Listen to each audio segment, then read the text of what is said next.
नमस्कार दोस्तों, एक बार फिर से स्वागत है आप सभी का हमारे YouTube चैनल ओम भक्ति स्टोरी में। दोस्तों, आज हम सुनाएंगे एक घमंडी राजकुमारी की कहानी। यह कहानी बहुत ही सुंदर कहानी है, तो आइए शुरू करते हैं। एक राजकुमारी बहुत घमंडी थी। वह अपने पिताजी की बात नहीं सुनती थी। बहुत बार रानी ने भी समझाया था, अगर तुम ऐसा व्यवहार करती हो तो प्रजा का इसका अच्छा प्रभाव नहीं पड़ने वाला है। तुम्हें अपने पिताजी का राज्य अच्छी तरह से चलाना है, लेकिन मुझे नहीं लगता तुम यह काम अच्छे से कर सकती हो, क्योंकि तुम अपने घमंड में कुछ भी कर सकती हो।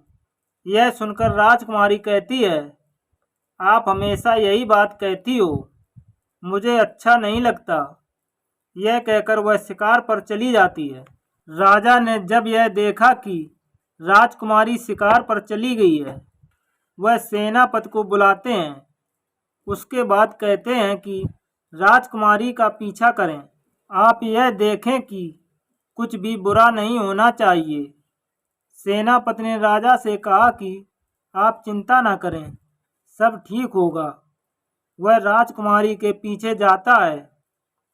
राजकुमारी शिकार करने के लिए जंगल की ओर चली जाती है। उसे नहीं पता था कि वह जिसका शिकार कर रही है वह कोई और नहीं बल्कि एक साधु बाबा, जो कि तपस्या कर रहे हैं। मगर राजकुमारी उस आवाज को कुछ और ही समझ लेती है। राजकुमारी अपना तीर चला देती है, मगर एक इंसान की आवाज सुनकर वह उसके पास जाती है।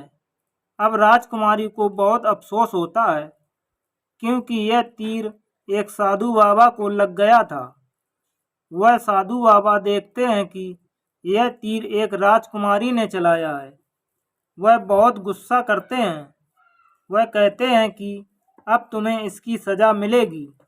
वह साधु बाबा कहते हैं कि आज से 2 दिन बाद तुम जीवित नहीं रहोगी। यह सुनकर राजकुमारी डर जाती है, जबकि यह सब कुछ अनजाने में हुआ था। राजकुमारी माफ़ी मांगती है, लेकिन कुछ नहीं होता है। राजकुमारी चली जाती है। सेनापति यह सब कुछ देख लेते हैं। वह साधु के पास जाते हैं। यह कहते हैं कि यह राजकुमारी कुछ भी नहीं समझती है, यह उससे अनजाने में हुआ था। राजा भी हमेशा परेशान रहते हैं। आपकी इस बात से राजा शायद ही जिंदा रह पाएंगे, क्योंकि राजकुमारी ही उनकी संतान है। वह उसे ही सब कुछ मानते हैं।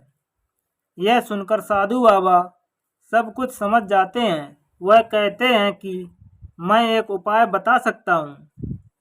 अगर यह राजा करते हैं तो कुछ नहीं होगा। वह सेनापति को सब कुछ बता देते हैं। सेनापति राजा के पास जाते हैं, उसे सब कुछ बता देते हैं। यह सुनकर राजा को बहुत दुख भी होता है, क्योंकि राजकुमारी एक बड़ी समस्या में आ गई थी। राजा सब कुछ समझ जाते हैं। वह उस पेड़ की तलाश में जाते हैं जिसका फल खाने से राजकुमारी को बचाया जा सकता है। उधर राजकुमारी आज कुछ उदास लग रही थी। शायद आज उसे समझ आ गया था कि उसका व्यवहार ठीक नहीं है। उसे अपने व्यवहार में बदलाव लाना होगा। वह अब ऐसा कुछ नहीं करेगी जिससे किसी को भी समस्या का सामना करना पड़े। लेकिन अब कोई भी फायदा नहीं था, क्योंकि 2 दिन बाद वह जिंदा नहीं रहने वाली थी। राजा वह फल लेकर आ जाते हैं जिससे राजकुमारी को बचाया जा सकता है। वह फल राजकुमारी को दिया जाता है। उसके बाद राजकुमारी को कुछ नहीं होता है। यह देखकर राजकुमारी को समझ नहीं आता है। फिर राजा सब कुछ बता देते हैं।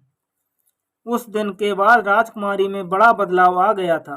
जीवन में जरूरी नहीं है कि कोई भी बदलाव तभी आएगा जब कोई घटना होती है। अगर हम समझदार बनना चाहते हैं तो बदलाव आपको स्वयं ही लाना होगा। अगर आपको यह कहानी पसंद आई हो तो प्लीज़ हमारे चैनल को सब्सक्राइब करें, वीडियो को शेयर करें, कमेंट करें। धन्यवाद।